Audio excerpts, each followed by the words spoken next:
Think of investment as a journey, not a sprint. It's about setting a course and sticking to it through the highs and lows, the bull and bear markets.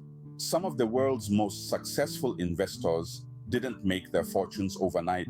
It took years, even decades, of thoughtful, strategic planning. Now, why is a long term plan so crucial? Well, it helps you stay focused. It keeps you grounded when the market gets rough. It provides a roadmap outlining where you're headed and how you plan to get there. It's your compass guiding you through the unpredictable seas of investing. Without a long term plan, you're like a ship without a rudder, tossed around by the waves at the mercy of the winds. You're more likely to make impulsive, emotion driven decisions, which could lead to significant losses. So, always have a long term plan. It's your best bet for achieving your investment goals and securing your financial future.